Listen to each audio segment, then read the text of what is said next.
मरकुस रचित सुसमाचार चैप्टर 4। बीज बोने वाले का दृष्टांत। वह फिर सागर के किनारे उपदेश देने लगा और उसके पास इतना विशाल जनसमूह एकत्रित हो गया कि वह सागर में एक नाव पर चढ़कर बैठ गया और सारा जनसमूह सागर के किनारे भूमि पर खड़ा रहा। वह दृष्टांतों में उन्हें बहुत सी बातें सिखाने लगा और वह अपने उपदेश में उनसे कह रहा था, सुनो, देखो, एक बीज बोने वाला बीज बोने निकला। जब वह बो रहा था तो कुछ बीज मार्ग के किनारे गिरे और चिड़ियों ने आकर उन्हें चुग लिया, और कुछ बीज पथरीली भूमि पर गिरे जहाँ उन्हें अधिक मिट्टी ना मिली, और गहरी मिट्टी ना मिलने के कारण वे शीघ्र उग गए। और जब सूर्य उदय हुआ तो झुलस गए और जड़ ना पकड़ने के कारण सूख गए। कुछ बीज कंटीली झाड़ियों में गिरे और झाड़ियों ने बढ़कर उनको दबा दिया और उनमें फसल ना आई।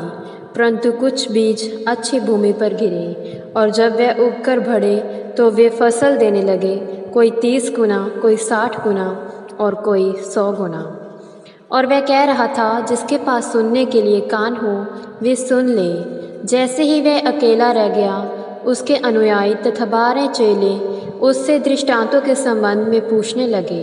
उसने उनसे कहा, तुम पर तो परमेश्वर के राज्य का भेद प्रकट किया गया है, परंतु बाहर वालों के लिए प्रत्येक बात दृष्टांतों में कही जाती है, जिससे कि वे देखते हुए तो देखें पर उन्हें सूझ ना पड़े, और सुनते हुए तो सुने पर समझ न सकें, कहीं ऐसा ना हो कि वे फिरें और क्षमा प्राप्त करें। फिर उसने उनसे कहा, क्या तुम ये दृष्टांत नहीं समझते? तो फिर सब दृष्टांतों को कैसे समझोगे? बोने वाला वचन बोता है, और ये वे हैं जो मार्ग के किनारे हैं, जहाँ वचन बोया जाता है, और जब वे सुनते हैं तो शैतान तुरंत आकर उनमें बोए गए वचन को उठा ले जाता है।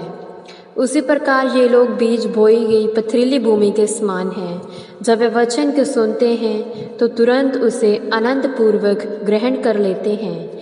वे अपने आप में गहरी जड़ नहीं रखते और थोड़े ही समय के लिए रहते हैं, परंतु जब वचन के कारण उन पर कष्ट या स्ताव आता है तो वे तुरंत ठोकर खाते हैं। और कुछ वे हैं जो कंटीली झाड़ियों में बीज बोई गई भूमि के समान हैं, जो वचन को सुनते तो हैं, पर संसार की चिंताएं और धन का धोखा और अन्य वस्तुएं का लोभ उनमें समाकर वचन को दबा देता है और वह निष्फल हो जाता है।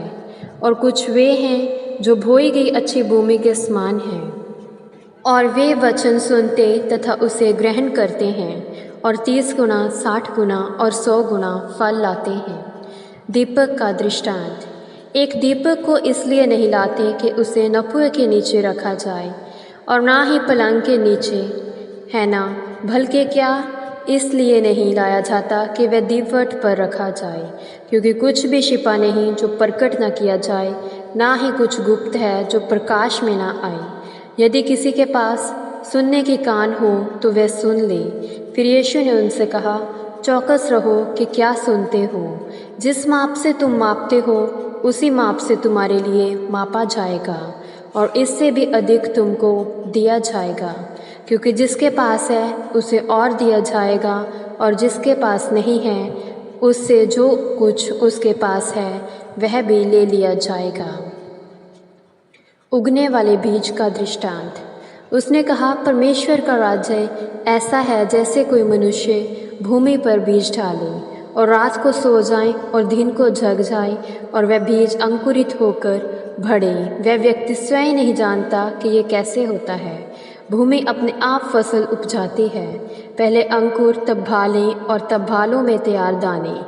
परंतु जब फसल पक जाती है तो वह तुरंत हंसिया लगाता है, क्योंकि कटनी आप पहुँचती है। राई के दाने का दृष्टांत। और उसने कहा, परमेश्वर के राज्य की उपमा हम किससे दें, अथवा किस दृष्टांत के द्वारा हम उसका वर्णन करें? वह एक राई के बीज के समान है।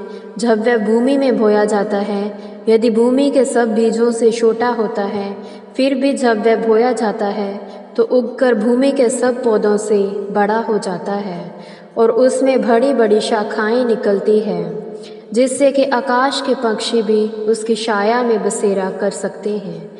वह उन्हें ऐसे कई दृष्टांतों के द्वारा वचन सुनाता था जैसे वे सुनने के योग्य थे, और वह दृष्टांत के बिना उनसे कुछ नहीं बोलता था, परंतु एकांत में अपने चेलों को सब कुछ समझाता था।